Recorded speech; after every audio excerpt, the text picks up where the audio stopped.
Bismil Abi Walibni Warwil Kudus Al Ilahul Wahid. Demi nama Bapa, Putra dan Rohul Kudus ketiganya yang esa. Salam sahabat yang dikasih oleh Tuhan. Berjumpa kembali dengan saya di channel ini. Terima kasih buat teman-teman yang selalu setia mendukung perkembangan channel ini dengan cara subscribe, like, komen, dan share. Tuhan memberkati kita.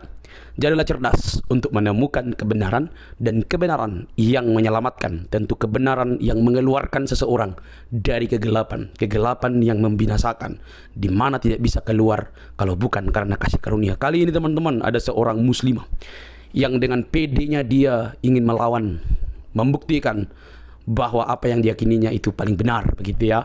Lalu dihadapi dan ditunjukkan bukti-bukti. Alhasil ya seperti biasa teman-teman, kesurupan, cacian, dan lain sebagainya. Mari kita teman-teman, kita lihat dengan baik, pasang telinga, teliti mendengarkan supaya paham ya. Ini dia videonya.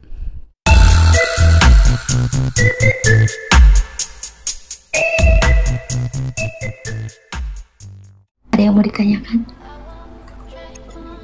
Sedikit ada yang mau ditanyakan tentang mengenai Tuhannya umat Kristen itu berjumlah berapa gitu, terus siapa aja namanya gitu.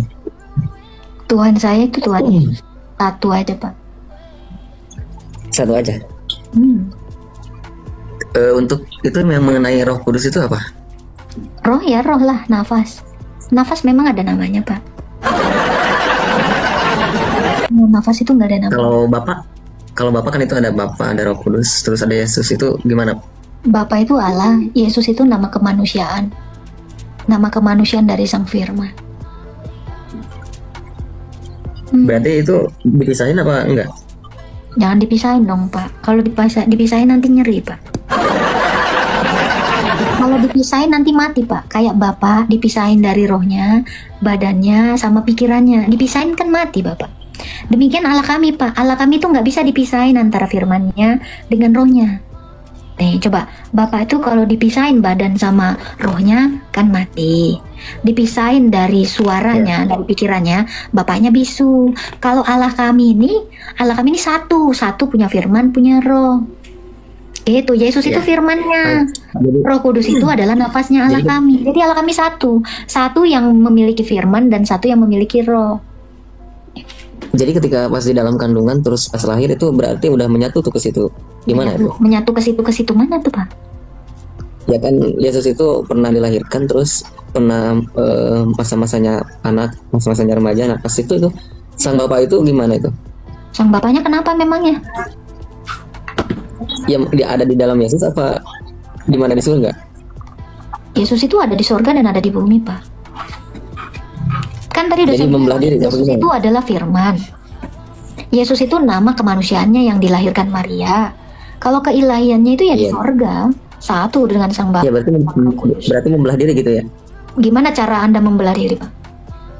Gimana kalau kamu ngomong, misalnya kamu ngomong, suara kamu kan ada di tempat saya. Kamu lagi membelah diri atau lagi mengutus suaramu ke saya?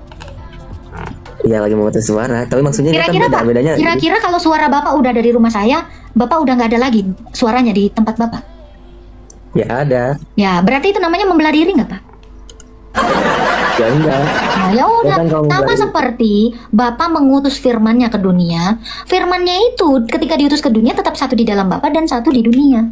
Sama seperti suara Bapak ini. Suara Bapak ini ada di Maldives di tempat saya, juga ada di rumah kau, tanpa kau membelah diri. Gitu. Kalau Anda aja bisa berlaku seperti itu, kenapa Anda bingung dengan Allah yang lebih maha tinggi dibandingkan kamu? Jadi ketika Bapak mengutus firman-Nya ke dunia, firman-Nya itu tetap ada di dalam Bapak dan juga firman-Nya itu ada di dunia. Lalu firman-Nya itu menambahkan kodrat manusia. Dari mana dia menambahkan kodrat manusia? Dari rahimnya Bunda Maria. Jadi yang dilahirkan Bunda Maria itu adalah kemanusiaan dari Sang Ilahi. Tanpa membelah diri aja, Anda bisa mengutus suara Anda. Apalagi Allah kami. Gitu. Ya. Kalau menurut Ibu itu Tuhan itu makhluk apa bukan? Kalau apa? Tuhan itu makhluk apa bukan? Tuhan itu gelar, Pak. Tuhan itu bukan makhluk. Tuhan itu adalah gelar. Iya, berarti bukan makhluk. Kalau Yesus makhluk apa bukan? Yesus itu adalah Allah dan manusia. Oh, berarti makhluk ada, terus Tuhannya ada gitu, setengah Tuhan setengah makhluk. Tuhan itu gelar, Pak. Jadi Yesus itu adalah Allah yang menambahkan kodrat manusia yang gelarnya Tuhan. Kayak saya ini ya, saya ini gelarnya guru. Yesus gelarnya Tuhan. Saya ini manusia, sepenuhnya manusia. Saya cuma manusia, tapi kalau Tuhan Yesus itu, dia itu sepenuhnya Allah, sepenuhnya manusia. Jadi nggak ada dibilang setengah-setengah. Yang setengah-setengah itu namanya orang mereng, Pak. Iya, baik. Berarti ketika itu menurut Kristen itu kan disalibkan ya. Menurut Kristen itu kan disalibkan, berarti kalau Menurut disalibkan dunia, menurut sejarah, Yesus itu Iya. benar disalib. Tapi menurut agama, Iya, baik. kan Yesus itu tidak disalib. Itu kan Iya, justru itu makanya saya bilang yang intinya itu pada intinya Kristen aja yang meyakini. oh enggak, dunia meyakininya. Yang enggak Kristen aja percaya bahwa Yesus itu disalib. Nggak bisa Iya, iya. melihat, nggak bisa melihat fakta gitu. Orang Yahudi yang tidak percaya kepada Yesus saja mengatakan Yesus itu disalib. Iya. Jadi ketika disalibkan itu berarti dunia itu siapa yang ngatur itu? Ya, jadi ketika kamu ada di rumahmu ngomong ya, suaramu di sini. Kira-kira yang di rumahmu itu siapa itu? Yang di rumah mana? Hari gini ya Pak ya, saya ini adalah seorang direktur Pak. Saya ini pebisnis. Saya itu nggak perlu mengatur bisnis saya itu, saya harus lari ke Indonesia gitu Pak. Saya cukup di sini bisa ngatur bisnis saya. Ya benar, nggak Apalagi harus. Tuhan. Iya. Ya, tapi kan apalagi ibunya misalkan Tuhan. ketika ibunya misalkan enggak, Andai kan dari kata tadi kayak gitu Bapak gambarannya. fokus, Berarti kalau andai tadi Bapak fokus mendengarkan saya bilang tadi. Jadi ketika Bapak mengutus firman-Nya, firman itu tetap satu di dalam Bapak dan juga ada di dunia. Anda, masalahnya kan Anda nggak pernah fokus dengan jawaban saya. Ya, Iya, terus saya tapi bilang, kan, Bun, Yesus di itu situ ada kan- di bumi dan ada di surga, Pak. Yesus itu Iya, ada berarti di dua. bumi dan ada di surga. Coba kau pikirkan aja dulu itu. ya berarti dua kan, yang satunya disalibkan, yang satunya di Duh, surga. Anda ada di Maldives, Anda ada di mana rumah Anda? Berarti Anda ada dua atau Anda satu? Saya tanya Anda ada dua atau ada satu? Ya, Karena baik, Anda baik. lagi Ada bicara satu dengan saya. saya ini di Maldives. Jangan-jangan ini hantunya ini. Kan gobloknya luar biasa, Pak. Satu saya. Oke. Jadi kan udah paham ya, Pak ya. Jadi kalaupun Bapak bisa ada di rumah saya di Maldives ini, Bapak juga dengan cara yang sama dan waktu yang sama ada di tempat Bapak. Kenapa Bapak bingung sama Tuhan yang lebih maha tinggi dibandingkan Anda? Gitu. Ya, terus ini mau bagian ini apa namanya? Perihal tentang kan Tuhan itu tidak maha lemah ya, dia maha kuasa. Tidak lemah itu intinya. Lemah Tapi itu kenapa? dalam konteks apa sih, Pak? Saya tanya Anda. Ya Tuhan mah nggak maha lemah. Oke. Maha kuasa. Anda lemah nggak? Ya lemah karena makhluk manusia. Bukan, Anda lemah karena ketika Tuhan Anda bilang jangan berbuat dosa, Anda berbuat dosa, Anda lemah. Makanya Anda lebih menuruti setan dibandingkan Tuhan Anda. Itu namanya lemah, Pak. Kalau Anda kuat, Anda akan bisa menahan segala perintah setan, gitu. Nah, sekarang saya tanya, satu manusia yang bisa melawan keinginan dagingnya siapa? Melawan apa? Keinginan dagingmu. Siapa? Siapa satu manusia di dunia ini yang tidak pernah berbuat dosa? Siapa Pak? Ayo. Ayo. Ayo siapa? Ayo. Ayo. Gimana? Tahu nggak Pak? Orang yang tidak pernah berbuat dosa itulah adalah orang yang Gimana, terkuat gimana? di dunia. Orang yang tidak pernah berbuat dosa itulah orang terkuat di dunia ini. Ayo, coba sebutin Pak. Iya, tapi kan orang itu bukan Tuhan. Iya, makanya saya tanya Anda. Iya, kalau di kami itu ya para Nabi Isa, ada Nabi Isa. Loh, bukan Nabi Muhammad. Loh. Kenapa cuma Isa? Apa dia Tuhan? Ya salah satunya gitu kan. Loh, Salah satunya. Berarti ada yang lain. Siapa yang lain? Ya udah itu. Bukan Pokoknya salah ada- satunya, ada- satu-satunya. Satu-satunya yang terkuat di dunia ini adalah Tuhan Yesus yang bisa mengalahkan dosa. Maka dia layak disebut Tuhan. Makanya dia itu Iya, tapi maksudnya iya emang kuat misalkan ya. Tapi kan di situ di dalam Alkitab itu, di dalam Alkitab apa nggak tahu. Dia tuh kan berkatanya, Yesus itu berkatanya tidak bisa berbuat apa-apa. Itu berarti apa yang tidak bisa dia dia- buat, saya tanya Anda. Apa yang tidak bisa dia melainkan kehendak. Iya, Dia kan melakukan makanya Anda kehendak pahami Tuhan, dulu. melakukan kehendak. Kalau Anda mengatakan dia tidak bisa berbuat apa-apa, apa yang tidak bisa dia perbuat? Coba. Dia hanya tidak bisa berbuat. Iya kan kehendak. Dia cuma tidak bisa berbuat. Oh, itu aja. Itu yang dia tidak mampu lakukan. Ya toh? Coba. Sekarang saya tanya Anda, Pak. Siapa manusia terkuat di dunia ini? Ya nggak ada yang terkuat. Oh, adalah. Namanya makhluk Satunya itu. yang terkuat Makhluk itu itu nggak ada adalah yang Yesus. terkuat. Yesus itu yang paling kuat. Waktu iblis nyuruh dia mengubah batu jadi roti, Yesus itu nggak mau lakukan. Kenapa? Itu perintah iblis. Tuhan saya itu tidak mengikuti perintah iblis. Itu. Waktu orang-orang Ya, mengatakan, itu. turun kau dari kayu salib itu. Tuhan Yesus nggak mau ngikutin itu. Kenapa? Karena Yesus itu tidak menaati permintaan iblis. Disitulah dinyatakan bahwa Yesus Iya. itu kuat. Sama seperti Ayub. Tahu Nabi Ayub? Nggak kenal pasti. Ya, Tahu. sama seperti Ayub. Dia, walau dicobai iblis, dia tidak berbuat dosa. Demikian Yesus. Yesus itu Tapi tidak itu nurut. menurut ibu itu penyaliban itu keinginan siapa tuh? Keinginan Tuhan apa keinginan iblis itu? Kehendak Allah. Itu ada perintahnya gitu dari Tuhan. Maka Ada. harus disalibkan. Ada perintahnya di dalam Yesaya. Aku berkehendak meremukkan dia. Jadi Bapa itu berkehendak untuk Dianya siapa? Yesus. Jadi sang Bapa itu berkehendak untuk mengorbankan Tuhan Yesus.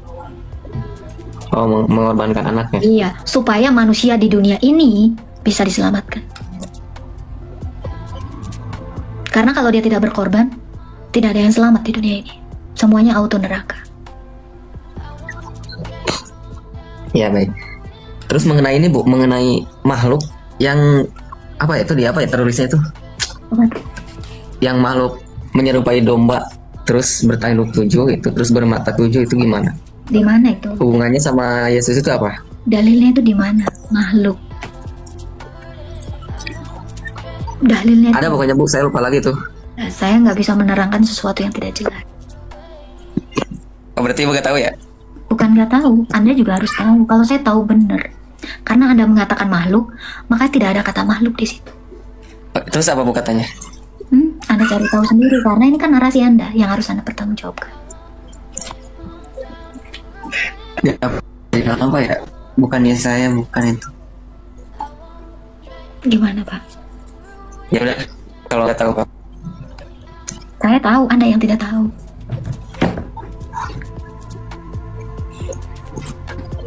Tadinya pengen apa ya? Pengen nanya itu biar tahu saya biar. Gimana? Apa itu?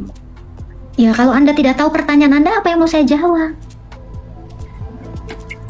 Anda aja Iya nggak tahu. pertanyaan saya gitu apa hubungannya yang makhluk Hubungan- mata 7 terus tanduk 7 itu hubungannya apa Makhluk sama mata Tuhan yang umat Kristen? tujuh itu apa?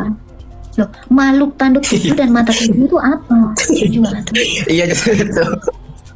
Karena nggak ada di dalam Alkitab saya. Ya mungkin itu di dalam Ada itu, Bu. Al-Quran. Hah? Mungkin itu di Quranmu. Kalau di Quran nggak ada tuh. Di Alkitab saya juga nggak ada itu.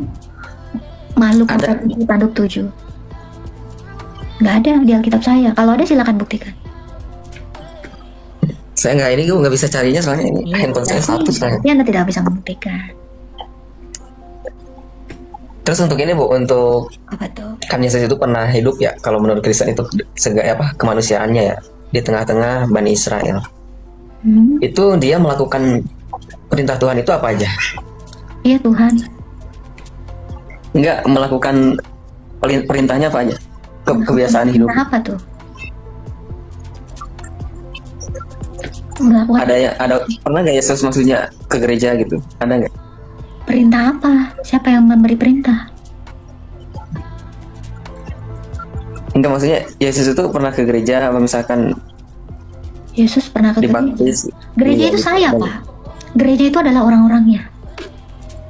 Kan itu gereja itu tempat Mungkin maksud abang gedung gereja kali. Tempat berkumpulnya gereja itu namanya gedung gereja. Kalau saya itu gereja. Jadi Yesus ke tempat saya. Gimana itu Pak? Coba yang benar dulu narasi. Iya. Iya apa tuh? Kan kalau Kristen itu kan suka ke gereja gitu, terus Orang makan Kristen. babi gitu kan rata-ratanya. Terus Yesus itu kayak gitu nggak semasa hidup di tengah-tengah Bani Israel? Hubungannya apa? Yesus itu ke gereja. Kan gereja itu adalah orang. Iya kan? Terus Orang apa tempat? orang, gereja itu adalah orang-orangnya. Tempat berkumpul gereja, yaitu namanya gedung Iya gereja. tempat kan? Tempat Iya, maksudnya orang, tempat gereja itu berkumpul namanya gedung gereja. Loh ini Oh, iya pernah nggak Yesus ke gedung gereja gitu nggak ada. di masa? Iya. Terus Yesus itu Kristen ke bait Allah, siapa? Pak. Yesus itu ke bait Allah. Nah, itu. Kenapa Kristen ke gereja gitu? Nggak sama kayak Yesus itu? Gereja, Semasa hidup. gedung gereja itu sama seperti bait Allah tempatnya. Samanya di hal apanya? Sama semua terdiri dari ruang kudus, ruang maha kudus, dan pelataran. Bentuk gereja itu seperti bentuk bangunan gereja itu sama seperti bait Allah. Terus hubungannya sama makan babi apa, Pak? Iya kan, kalau misalkan Kristen mengikuti Yesus ya harusnya kalau Yesus tidak makan ya tidak makan gitu. Karena kami mengikuti ajarannya, bukan gaya hidupnya, bukan lifestyle-nya. Bukan masalah gaya, Bu. Jadi kan yang tertulis itu babi itu haram kan ya. Di mana Terus dalilnya babi pasti haram memakan. untuk orang Kristen? Sekarang saya tanya, di mana dalilnya babi haram untuk orang Kristen? Oh jadi halal gitu, Bu? Nah, memang nggak ada. Yesus itu memang tidak pernah mengatakan, hai orang Kristen, babi haram. Nggak ada. Tapi Yesus itu bilang sama orang Kristen, sembelihlah kepada Petrus. Ini tulisannya ada di dalam Kisah Para Rasul 10 ayat 15. Sekarang saya tanya. Sekalipun Nabi Isa, Sekarang saya tanya, Pak. babi itu tetap halal kalau di kitab saya itu. Ya itu kan kitab Anda. Terus kenapa Anda paksakan di kitab Iya. saya? Iya, tapi di kitab Ibu itu halal berarti ya? Memang halal. Iya. Yesus mengatakan halal. Sekarang saya bahwa- tanya Anda. Sekarang saya tanya Anda. Di kitab Anda, babi itu haram sejak tahun berapa? Ya dari semenjak adanya Al-Quran. Oke, berarti sebelum ada Al-Quran, babi itu halal. Nah, kan nggak repot kan? Jadi gini Pak, haram halalnya babi, dimakan atau tidak dimakannya babi, itu tidak ngefek kepada keselamatan. Satu hal Anda yang harus tahu, ada nggak satu orang Islam yang nggak makan babi masuk surga? Saya tanya. Loh kalau belum ada Yang nggak satu masuk. orang Islam yang nggak makan babi, nggak masuk surga, mending dimakan Pak, enak. Ya nggak? Ya, ada lagi yang mau ditanyakan Pak. Apa ya? Iya. Oh iya, satu lagi untuk ini, untuk Hmm. kalau misalkan perayaan Natal itu, Bu, tanggal 25 itu gimana? Iya, karena Yesus itu benar-benar lahir. Firman itu, yang hakikatnya Allah itu benar-benar menambahkan kodrat manusia. Dan itu dirayakan. Ya tapi saya pengen tahunya itu tertulis di kitab mana tuh, Bu? Apa Tanggal itu? 25 bahwa Tuhan itu dilahirkan itu. Ada Pak. Nih, 25 Kislev. Di Makabe ya. Nih, Di perjanjian lama apa perjanjian baru tuh, Bu? ini di kitab Anagenos Komena. Itu benar, tanggal 25 Yesus dilahirkan itu. Kan? Betul Pak. Nih. Ini kan di Alkitab Pak. Nih ya. Di dalam 2 Makabe. Gimana bunyinya?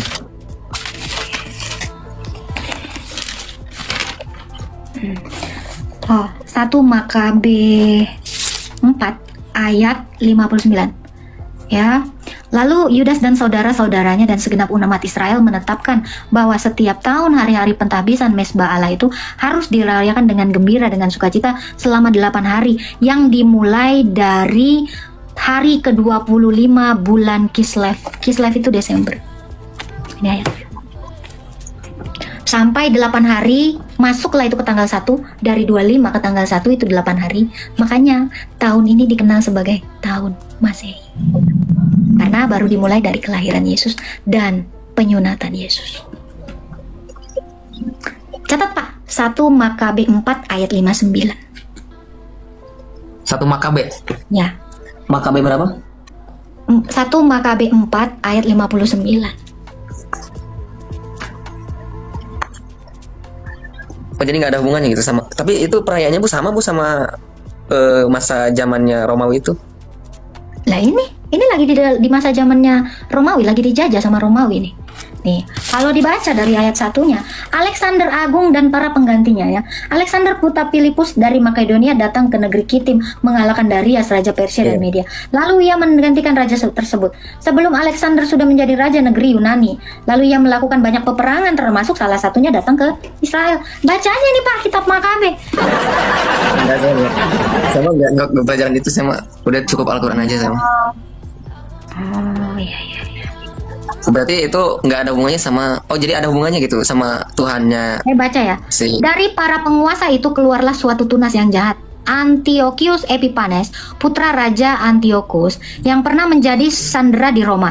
Ia menjadi raja dalam tahun ke-137 kerajaan Yunani. Pada masa itu tampil di Israel orang-orang yang melanggar hukum Taurat. Nih, orang-orang Israel saat itu dijajah ini sama orang Romawi. Ya emang betul dijajah.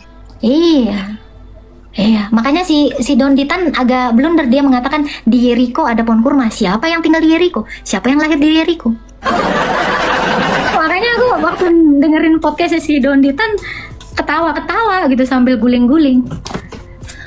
Itu memang. Terus kalau di Kristen sendiri itu Yesus itu lahirnya gimana? Lahirnya itu di Bethlehem, di Efrata, di menara kawanan domba seperti yang dinubuatkan di dalam Mika, kitabnya Nabi Mika. Berarti di kandang domba apa di luarnya itu? Di daerah seperti itu, di daerah tempat imam-imam itu berada di situ, di Bethlehem.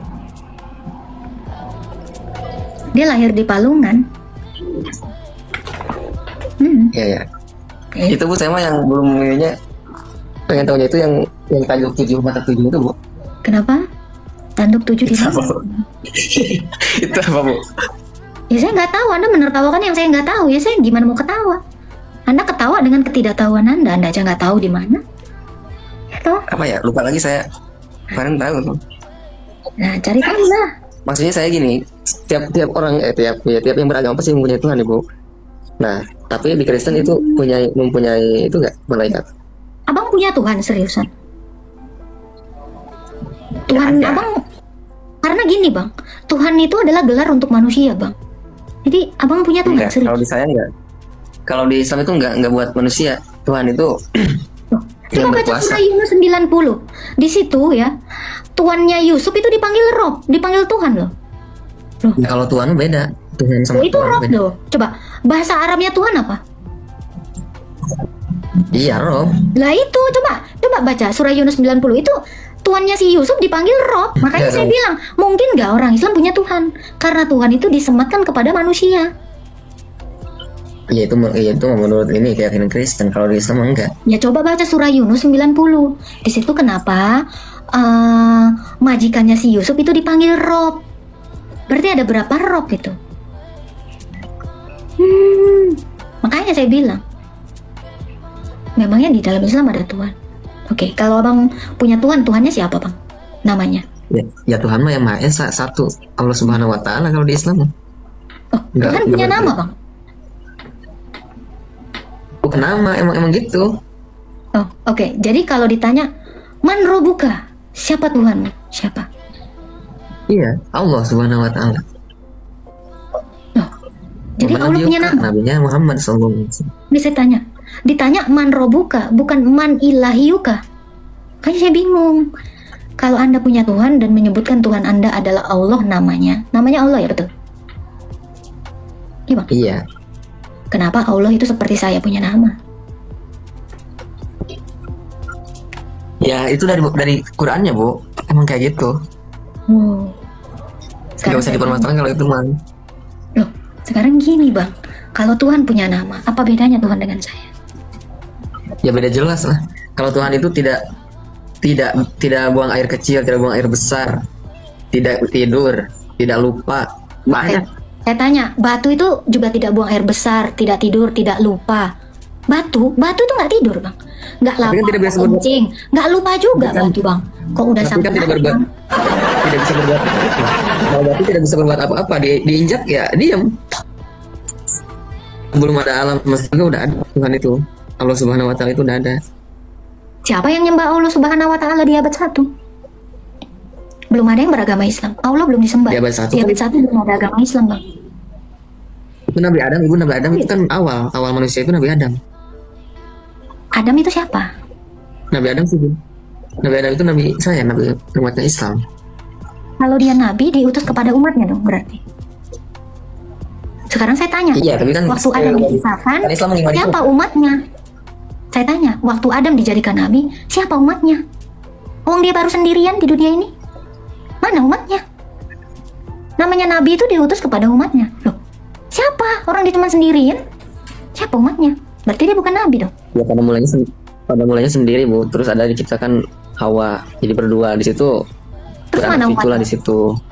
Mana umatnya? Ya nanti setelah lama kelamaan kan bertahun-tahun beratus Berarti tahun-tahun. umur berapa lah Adam ini diutus jadi nabi?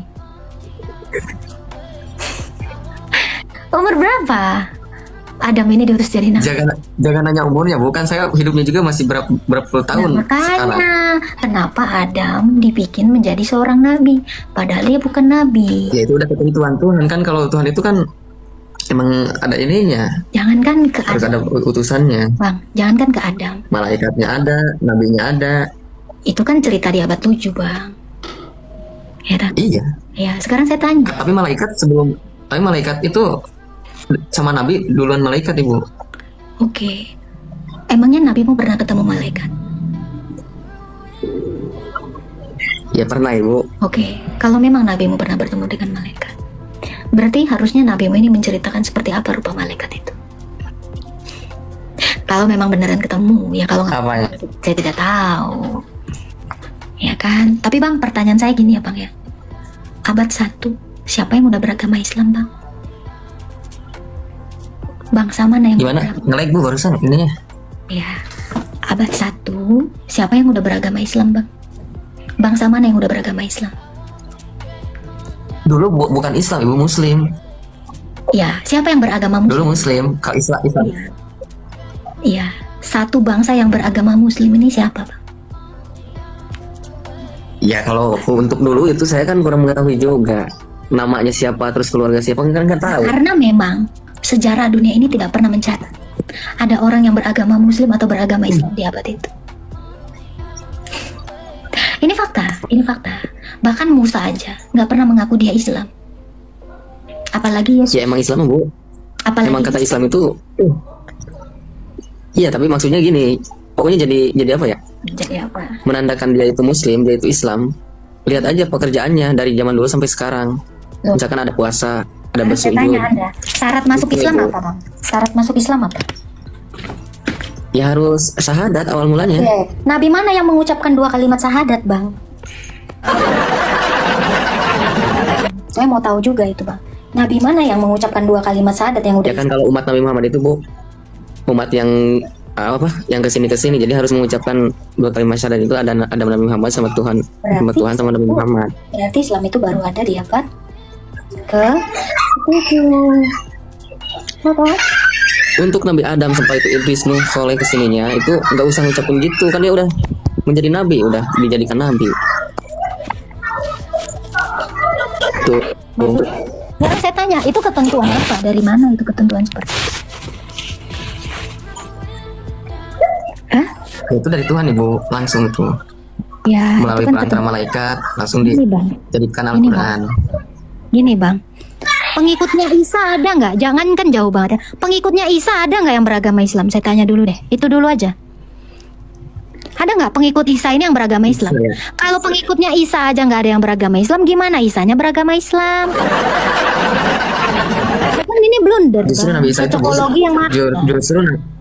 justru Nabi Isa itu diturunkan oleh Allah Subhanahu Wa Taala ke dunia, ke tengah-tengah Bani Israel itu, untuk mengajak Bani Israel itu menyembah Tuhan, tiada Tuhan selain Allah, selain yang Maha Esa itu.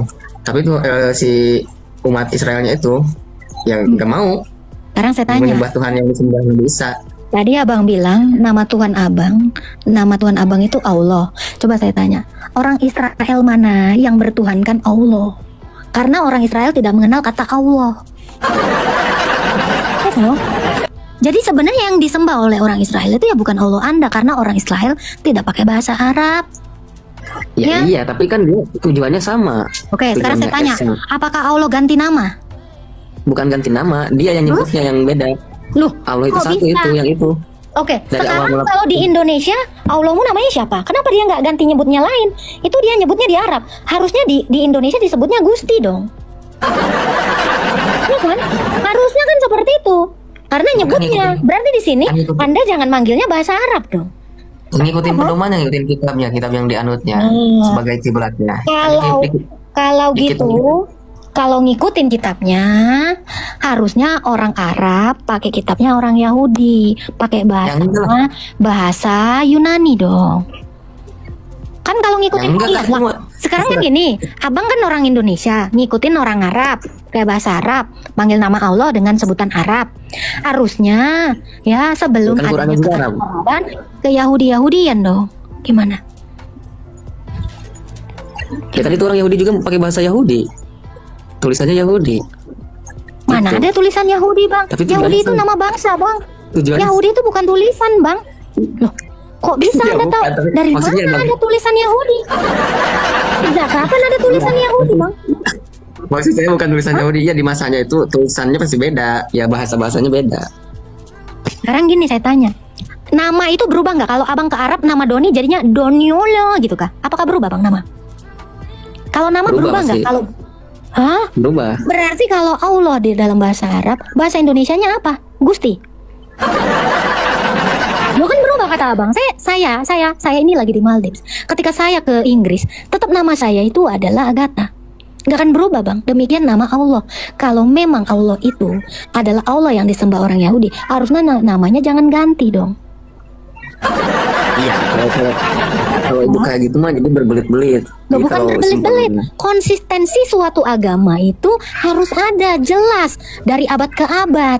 Lo kalau nggak konsisten ya namanya nanti ganti-ganti. Ini apa-apaan, ini bukan agama. Tapi seperti undang-undang yang bisa direvisi. Ya kalau Ibu, kalau masalah nama mah ya Tuhan Ibu juga banyak namanya. Gitu. Nggak ada, Tuhan saya namanya cuma satu, Siapa? Yesus Kristus. Terus kalau Roh Kudus? Roh Kudus nggak ada namanya, kan itu udah saya jelasin. Itu nafas, Iya, itu masa juga- nafas punya itu juga. nama? Ya kayak itu namanya Roh Kudus. Oh, Roh Kudus itu bukan nama bang. Sekarang saya tanya, nafas Anda ada namanya? Oh kan. Ya terus kenapa namanya Roh Kudus? Nah, Terus karena kenapa abang namanya Roh Kudus? dari tadi saya bilang firman itu adalah perkataannya, Roh Kudus itu adalah nafas. Nafas kok bernapas kan saya tanya. Iya. Nafas abang namanya siapa bang? Iya nggak ada namanya kalau saya mah. Makanya Nafas jangan itu. bilang Roh Kudus itu nama. Roh Kudus itu nafas. Berarti itu Roh Kudus Jawabannya itu di Ayub Tuhan bukan, Bu? 33 ayat 4. Jadi gimana Tapi itu Roh bang? Kudus itu Tuhan bukan, Kenapa Allahmu enggak fokus dulu bang? Kenapa Allahmu ganti nama? Kepada Musa dia ganti nama. Bukan ganti nama, Ibu. Waktu di Jadi zamannya gini, Daud, Jadi gini, bentar, di zamannya Daud bang, dia namanya siapa bang? ya tetap Allah Subhanahu Wa Taala. Orang Israel itu tidak mengenal kata Allah. Orang Israel itu memanggil Allahnya nggak Allah bang. Nggak Jadi pernah gini, Bu, orang gini, Israel. Coba aja ke sana bang. Umat Islam itu Muslim ini gini Bu. Jadi langsung aja dia ambil poin besarnya. Dia kan mengiblatnya kan Islam itu ke Qurannya. Di Qurannya tertera ya Allah Subhanahu Wa Taala. Sekarang kiblatnya Misalkan- Quran, bukan kiblatnya itu Mekah bang. Bukan maksudnya bukan kiblat itu Bu. Pedomannya kita itu pedomannya. Kalau itu kiblat untuk beribadah ke Ka'bah baru. Berarti Ini berpedoman. pedoman orang Islam itu Al-Quran. Kalau Quran nggak ada di dunia ini, kalian nggak punya pedoman gitu? Bukannya punya pedoman. Tentunya itu kayak hewan Ibu, kayak hewan hidupnya. Kayak hewan, kenapa kok kayak hewan? Iya. Soalnya nggak ada petunjuk. Petunjuk untuk? Ya untuk beribadah nggak bisa nantinya. Oke, Untuk sekarang mencari saya makanan tanya. yang baik. Sekarang saya tanya, kalau ada orang yang menikahi tante-tante, anak kecil itu sama nggak kayak hewan? Nikah yang baik kan bukan, Bu. Ada seorang laki-laki menikahi nenek-nenek, menikahi Kalau tante-tante, nikah mah, Bu. menikahi anak Kalau kecil itu Islam. sama nggak dengan hewan? Kalau di Islam kalau nikah itu tidak ada hinanya Bu. Justru yang hina itu yang zina. Di luar nikah itu berhubungan, nah itu baru kayak hewan. Bagaimana kalau menggauli babu itu zina nggak? Mengalir apa? Babu. Itu perbuatan Menggauli apa? zina nggak? Babu. Babu mana? Saya tanya kalau ada orang menggauli babunya dan istrinya marah itu berzina nggak? Siapa yang babu maksudnya? Nah, enggak saya tanya kalau ada orang yang menggauli babunya terus istrinya marah, itu gimana? Itu perbuatan zina nggak? Seperti apa itu? Oh, Kak? misalkan gini ya, misalkan orang bersuami istri terus menggauli pembantunya gitu. Iya, itu berzina nggak itu? Ya, ya zina lah kalau di luar nikah itu zina. Iya itu dia bang. Jadi itu perbuatannya seperti Kalau di binatang luar- atau enggak? Enggak saya tanya, kalau ada orang yang berzina seperti itu ya, itu perbuatannya seperti binatang atau enggak? Ya kalau di luar nikah tidak pokoknya tidak ada kata nikah, tidak ada ikatan nikah, pernikahan itu zina itu ya seperti sama kayak itu. Kayak apa? Bukan manusia itu mah. Waduh. Serius bang? Kalau ada yang menggauli perempuan tanpa status pernikahan ya, itu udah ya teman-teman udah Zina. pada paham lah ya. Itu zina ya bang ya. Udah pernah baca At-Tahrim Ya, ayat iyalah. 1 sampai 5 nggak bang? Kecuali nikah dulu kan. Iya. Saya tanya, udah pernah baca At-Tahrim ayat 1 sampai 5 nggak? Kenapa turunnya ayat itu? Saya nggak ketalar Ibu, nggak bisa kalau tanpa dibaca. Iya iya. Oke lah bang. Siap bang. Bang ya. Ada lagi yang mau Emang ditanya? siapa? Bang? Emang siapa itu yang menggauli babunya? Saya pun nggak tahu itu bang, entah ada orang kayak gitu bang. Ada orang yang kata abang ya itu kayak gitu. Ya, pokoknya kalau yang ada yang zaman sekarang yang kayak gitu ya pokoknya itu nggak bagus. Oh, kalau zaman dulu nggak apa-apa. Ya kalau zaman dulu mah nggak tahu. Siap bang. Oke. Jadi gitu Bu. Kan kalau di saya itu Tuhannya ada, Allah Subhanahu wa taala. Iya. Malaikatnya ada 10 malaikat yang wajib diketahuinya. Terus juga ada 26 yang diketahui. Terus kalau Kristen itu ada nggak malaikatnya, apa aja malaikat? Ada. Malaikat tuh ada. Tapi memangnya Allah ada, Bang? Ya ada. Udah. Ada di- Kalau bilangnya ada. di mana? Loh, jangan lo kalau bilang ada tapi nggak bisa dibuktiin, ya namanya ngadi-ngadi. Allah Bang. Subhanahu wa taala Ada. itu Ibu punya sifatnya wujud itu ada. Wujud itu ada. Ada itu ada seperti apa? terdahulu. Iya ada.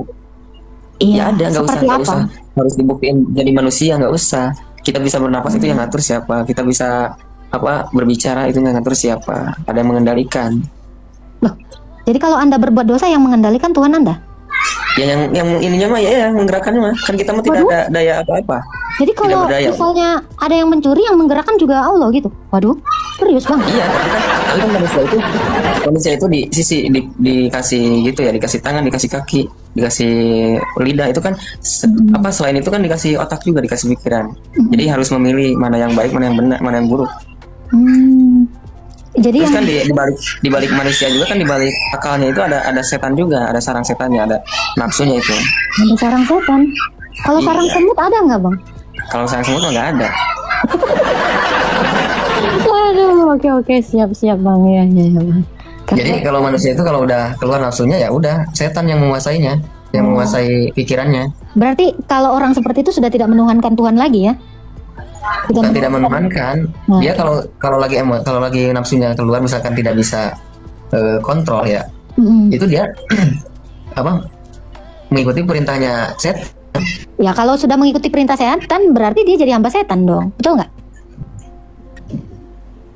Ya nggak? Iya, makanya kalau orang itu berbuatlah dosa terus menerus, nanti akhirnya itu ya di neraka itu kan tempatnya setan, iblis di situ. Iya. Kalau ada orang yang mukanya asam gitu, Kenapa setan di itu asam gimana? ya kalau ada orang yang mukanya asam itu dikendalikan Tuhan atau dikendalikan setan? Asam gimana Ibu? Ya kalau mukanya asam nih nengok orang buta gitu. Nah itu tuh dikendalikan setan atau dikendalikan Tuhan itu? Ya kan kalau raut muka itu ada bawaan lahir Ibu. Jadi itu mah nggak bisa jadi jaminan. Enggak. Ada kan orang pendiam itu bukan orang. Nah itu ini nggak baik. orangnya nggak bisa nengok, ini orangnya buta, tapi dia mukanya asem. Nah ini kan lebih koplak dari yang koplak. Jadi ada orang buta dia mukanya asem. Ini gimana menurut Anda? Ini udah ngikutin setan atau ngikutin siapa ini? Kan buta mah Bu nggak bisa melihat apa-apa kalau manusia. Iya, tapi ada yang menarasikan dia ini bermuka masam sama orang buta. Gimana ya? Ini kira-kira dia ini sudah mengikuti setan atau mengikuti Tuhan ini? Kalau misalnya itu Tuhan. Hah? Suaranya putus-putus. Ya kalau yang misalkan yang tidak baik melakukan tidak baik ya itu bukan Bukan dari Tuhan. suatu perintah Tuhan. Jadi perintah siapa lah itu Bang? Maksudnya ininya Bu, apa namanya? Yang melakukannya dia, cuma yang menggerakkannya tetap Tuhan. Oh, jadi walaupun bermuka asam itu yang menggerakkannya itu Tuhan. Wah, Tuhan ngajarin Iya, nggak benar. karena kan manusia mah tidak bisa apa manusia mah. Berarti kalau abang makan juga Allah yang menggerakkan, abang mau berak Allah yang menggerakkan gitu. Betul. Waduh, Hanya mengendalikan Tuhan. Terus siapa yang mengendalikan? Motor aja Ibu, kalau misalkan nggak ada yang bawa, ya nggak bakal bisa jalan. Misalkan diamin aja nggak bakal bisa jalan. Nah sama manusia juga kalau nggak ada Tuhan nggak bakal bisa gerak. Jangankan berhubungan kayak gitu. berarti Yang membutuhkan manusia Anda samakan dengan motor gitu. Ya kan. Nah, motor itu Karena- benda mati bang. Motor itu nggak punya kehendak. Terus Anda menyamakan motor dengan Anda. Nah ini Ya, kan sesuatu sama karena analogi yang salah. ciptaan. Sama karena ciptaan. Sekarang saya tanya, Ciptaannya- Anda kalau menyamakan diri Anda dengan motor, sekarang saya tanya, motor itu nafasnya gimana? Ya itu napasnya karbo Ibu, napas motor. Nafasnya karbo. Iya lah. Kalau gambaran mah gampang Ibu. Kalau gambaran mah. Iya bang, iya bang. siap. Oke. Jadi itu gambaran. Kalau misalkan manusia, jangankan gerak hubungan suami istri ya. Kita misalkan ini aja ngedip. Kalau nggak digerakin sama yang maha kuasa mah nggak bakal bisa, ya mati. Jadi fungsi roh Anda itu apa, Bang? Nggak ada fungsinya roh ya? Yang Anda itu untuk dihidupkan menghidupkan, sampai nggak ada fungsi. yang untuk menghidupkan raga. Loh, katanya yang mengendalikannya Allah. Iya, roh itu kan. Iya kan, roh itu dari Tuhan, Bu. Roh itu Iya, dari saya Tuhan. tanya fungsinya roh yang dari Tuhan itu di dalam diri Anda apa? Nggak ada kan? Pajangan gitu. Wah, saya juga bingung itu, Bang. Bukan pajangan. Jadi apalah fungsinya roh itu, Bang? Ya kan misalkan ini raga itu kan raga kalau nggak ada roh mati ya. Nah, roh itu kan awal mulanya dari Tuhan. Jadi digerakkan tetap sama Tuhan. Iya, saya tanya, roh itu fungsinya apa? Ya sama untuk ini, untuk menghidupkan makhluk. Lah kan makhluknya yang gerakkan Tuhan, sama kayak motor. Gimana dong? Iya. Iya itu roh juga makhluk itu. Roh juga makhluk. Ya Bang. Ya itu roh itu kan hidup. Nah yang menghidupkan itu Tuhan. Udah ada roh. Itu tangan manusia bisa gerak, kaki manusia bisa gerak, matanya bisa menggedip, bisa melihat, bisa nendang, Itu bisa bawa motor. dari mana itu? Itu dari Allah. Ketika kita dicabut rohnya udah. Meskipun dikasih makan juga, dikasih uang nggak bakalan diambil, mati kalau nggak ada roh. Iya. Jadi umat Islam itu gitu, Bu. Kalau misalkan larinya ke Tuhan, ya udah kita diciptakan sama siapa, digerakin sama siapa, dikasih rezeki sama siapa. Terus dunia ini seluas ini siapa yang ngatur? Iya. Kalau makhluk yang ngatur nggak bakal bisa. Jadi Bu, setiap diturunkannya para nabi sama Tuhan Allah Subhanahu Wa Taala itu, nah di situ kaum-kaumnya itu, umat-umatnya itu pada sesat, bukan sesat ya, tidak mengikuti perintah Tuhan gitu. Jadi yang membuat meluruskannya itu nabi-nabi, utusan Tuhan. Nah itu kan kalau misalkan di zaman itu kan zamannya ilmu-ilmu yang kayak gitu. Jadi kalau itu bikin itu percaya. Ya Tuhan Ibu gimana coba kekuasaannya gimana? Kuasanya bisa apa? Lah dia aja mati dan bangkit sesuka hatinya, Bang. Kurang kuasa gimana itu? Sekarang kuasanya Allah apa, Bang? Kuasanya Allah di abad 7 emangnya apa? Bukan di abad 7 aja, dari waktu penciptaan. Enggak, saya tanya abad 7 aja, Bang. Kenapa? Karena Islam, pemeluk agama Islam ini baru ada abad 7. Abad 5 kagak ada, Bang, orang Islam, Bang. Ya, saya tanya abad 7 aja deh. Kuasanya Allah apa sih? Ya kan kata saya juga bukan Islam dulu mah Muslim. Muslim itu yang berserah diri kepada Tuhan. Gak ada, Bang, orang Israel sana gak ada yang beragama Muslim, Bang. Ini mau dicari fakta sejarahnya juga kagak ada beragama Muslim. Ya, sekarang saya tanya kuasanya Allah di abad 7 itu mana? Apa aja? Anda kan tanya kuasanya Yesus. Ini contohnya ini ada Apa tuh? mukjizat yang diberikan kepada Nabi Muhammad Apa tuh? melewati perantara Nabi Muhammad. Iya, apa tuh mukjizatnya? Yang pertama Al-Quran, yang kedua bisa membelah bulan. Quran itu emang siapa yang nulis? Allah. Mukjizat itu. Mukjizat Dari itu Allah. apa? Mukjizatnya apa? Mukjizat itu kekuasaan Allah, kekuasaan Tuhan. Apa kuasa apa yang ditunjukkan? Kuasa apa yang Yang ditunjukkan? Karena Qurannya melalui- juga baru ditulis abad berapa itu? Melalui perantara malaikat Jibril. Itu apa namanya? Bukan Sampai kuasa, itu Muhammad. bukan mukjizat, Bang. Itu namanya bukan mukjizat, Bang. Yang mukjizat itu suatu hal yang besar yang membuat Ya, namanya takjub mukjizat. seseorang. Ya itu kan membelah bulan juga sama, membelah bulan siapa Di orang mana yang ada membelah bulan, juga Bang? bisa. Coba. Di mana dalilnya membelah bulan? Ada. Bahkan membelah Siapa bulan tadi aja. nanya, apa? Gini ya, Bang ya, saya kasih tahu Bang ya. Membelah bulan yang di Al-Qamar ayat 1 itu nanti waktu kiamat, Bang. Itu belum kejadian, Bang. Aja dong. Baca aja Qurannya. Al-Qamar ayat 1. Al-Qamar ayat 1 ya. Ketika hari kiamat mau datang, bulan seperti terbelah. Itu belum kejadian, Bang, dan itu pun seperti, Bang. Bulan yang mana yang kebelah, Bang? Nah, baca dong baik-baik. Nggak ada, Bang. Waktu kiamat jangankan bulan, semua hancur. Semua Nah, hancur. Udah saya tanya Anda, mukjizat membelah bulan itu di mana? Bumi. Bang, mukjizat membelah bulan itu di mana coba ayatnya? Udah pokoknya ada. Kalau ibu nanya, ada. Saya jawab Kagak ada, ada. Bang, kagak ada. Ya, abang ini lama-lama percaya akan sesuatu yang tidak pernah terjadi. Yang tertulis aja nggak ada seperti itu, Bang. Ya, Coba makanya kalau dibaca misalkan lagi kitabnya. Kalau misalkan ibu bilang saya tidak pakai akal, ibu juga sama. Apalagi ibu malah lebih parah. Kalau Kristen itu lebih parah. Parahnya apa? Coba kalau zaman sekarang nih, Parahnya apa orang Kristen? ada anak nih dipertuhankan. Coba. Parahnya di mana? Ya iya mempertuhankan anak manusia. Masalahnya anak manusia mana yang bisa membangkitkan orang mati, Bang? Ya pokoknya manusia. Sekarang gini bang, Anda bilang parah kak, orang Kristen mempertuhankan manusia gitu. Nah ini gimana? Nyium batu terus dosa hilang? Ini menurut Anda gimana nih bang? Yang menghapusnya kan bukan batu. Siapa? Yang menghapusnya tetap Tuhan. Loh, kenapa harus Ada gambaran lagi gini. Gambaran lagi gini. Kenapa Gambarannya harus nih. dengan cara Saya mencium kerja. batu bang? Menghapus Ya kan itu dosa? ketentuan Tuhan. Ketentuan Tuhan. Nah ini, Selain itu ini banyak. aneh nggak bang? Aneh nggak bang ketentuan ini? Enggak. Selain itu banyak. Selain itu banyak. Bagi anda ini tidak aneh. Terus kenapa Anda mengatakan saya menuhankan Allah yang datang dalam wujud manusia? Anda bilang aneh.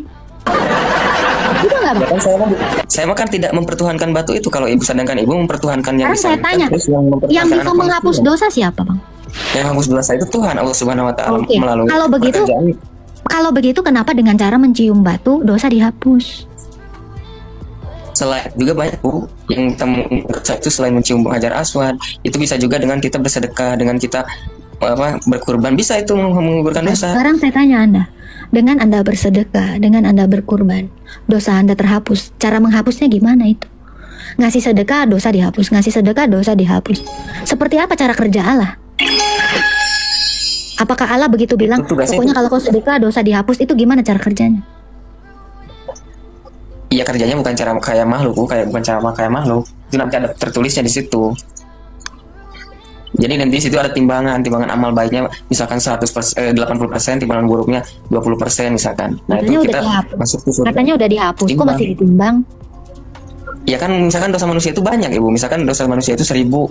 Itu misalkan mencium hajar aswad itu cuma 500 kan masih ditimbang. Ya berarti kalian harusnya semua umat Islam ke Ka'bah sana. Di situ aja menghabiskan hidup kalian. Biar ketika mati kalian gak ditimbang. Betul.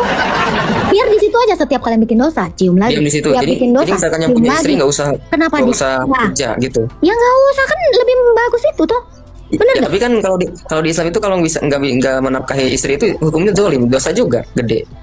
Kalau begitu jangan dengan cara mencium itu dong menghapus dosa. Ya Kenapa ada tidak kan dengan cara yang di lain? Islam itu banyak caranya Bu, banyak caranya. Ada kata saya juga dengan bersedekah. Enak banget dong. Sedekahnya nggak 1000 gitu enggak. Jadi harus apa ya namanya terus rutin. Makanya saya tanya, masuk logikanya di mana? Bikin dosa dengan bersedekah, dosanya hilang. Kan nggak masuk akal jadinya. Itu. Ya kan itu urusan Tuhan kalau itu mah. Kalau itu urusan Tuhan kan Tuhan mah segala mengetahui segala sesuatu. Apa yang tidak bisa kan dia maha kuasa, bukan kuasa lagi maha kuasa. Oke, satu Terus orang di balik yang maha sudah kuasa itu ada satu kunci.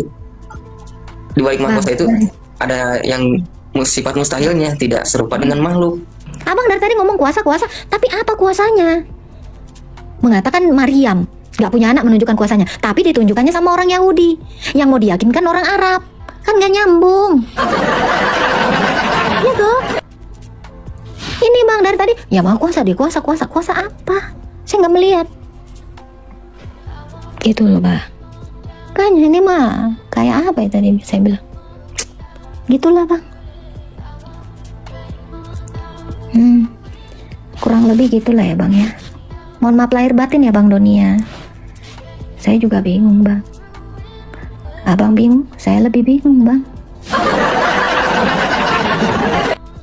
Baik teman-teman yang dikasih oleh Tuhan, kira-kira apa respon teman-teman ketika mendengarkan diskusi dari awal hingga akhir antara apologetik Kristen dengan seorang Muslim? Berikanlah tanggapan teman-teman di kolom komentar. Saya berharap komentar teman-teman yang berbobot, bernilai, yang menunjukkan nilai-nilai kekristenan, di mana kita terus melakukan apa yang baik melalui perkataan kita. Oke teman-teman? Oke. Menjadi kebiasaan bahwa seseorang ketika ditunjukkan data, dalil, apabila itu bertabrakan dengan apa yang diyakininya selama ini tanpa meneliti, maka yang ada adalah kemarahan. Yang ada adalah melapor, yang ada adalah membuat lawan bicara dibungkam dengan cara apapun. Begitulah kira-kira. Teman-teman, kalau seseorang itu mau berdiskusi, berdebat, atau melakukan sesuatu hal yang berkaitan dengan agama, maka bersiap-siaplah untuk dikoreksi. Siap-siaplah agama Anda untuk dipertanyakan. Jangan sampai Anda begitu sibuk membahas kekristenan, ustadz-ustadz Anda, orang-orang yang merasa paling tahu tentang Alkitab, lebih sibuk, lebih doyan membahas Alkitab. Tetapi di saat yang sama ketika mereka dibahas, ditanya, justru mereka mengamuk.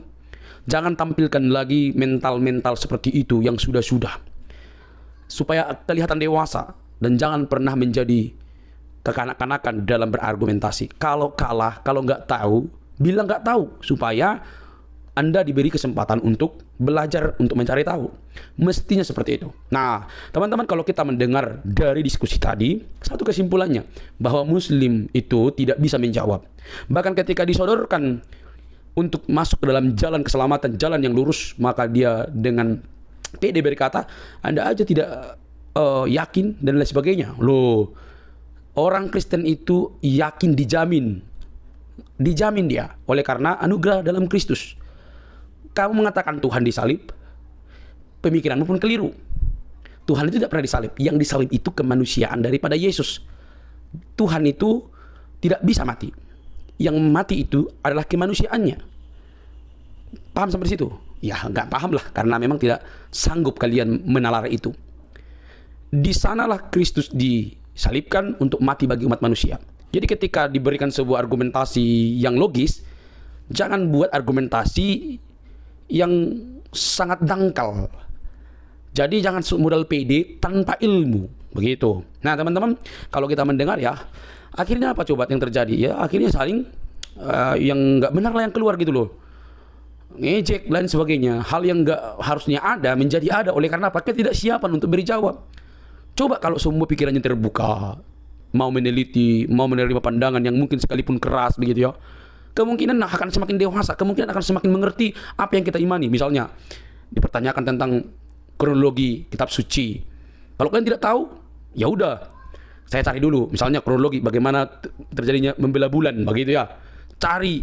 Kalau dikatakan mana buktinya, cari. Kalau nggak tahu, jangan bilang langsung balik menyerang. Tapi saya cari dulu buktinya, gitu loh. Benarkah ada pernah terjadi pembelahan bulan, begitu ya? Itu kalau orang yang mau belajar. Tapi apa-apa kalau ditanya langsung mengamuk, ya tidak penting lah. Berkeyakinan itu mesti cerdas, membuka mata selebar-lebarnya supaya makin cerdas, begitu. Oke teman-teman, ya begitulah yang kita hadapi selama ini kan. Saya nggak tahu sampai kapan, tetapi itu yang terjadi. Tapi mari kita saling meneguhkan, waras lah. Kalau Anda tidak mau dibahas, jangan bahas agama orang, begitu ya. Oke teman-teman, sampai di sini video saya. Jangan lupa untuk mendukung dengan cara subscribe, like, komen, dan share. Rasanya sudah cukup sampai di sini saja ya. Karena bakal seperti saja mereka ini. Mereka aja yang terlalu pede untuk membahas kekristenan, tetapi alhasil tidak ada ilmunya tentang kekristenan. Kalau mereka ditanya, ya seperti biasa ngamuk begitu ya. Oke, jangan kepanasan. Mari kita cerdas, membangun iman di atas dasar pengetahuan yang baik. Oke, teman-teman, kiranya kasih Kristus yang menyelamatkan dan memberikan keselamatan bagi umat manusia membuka mata hatimu untuk menerima Dia sebagai Tuhan dan Juru Selamat pribadi. Sampai ketemu di video selanjutnya. Bye bye.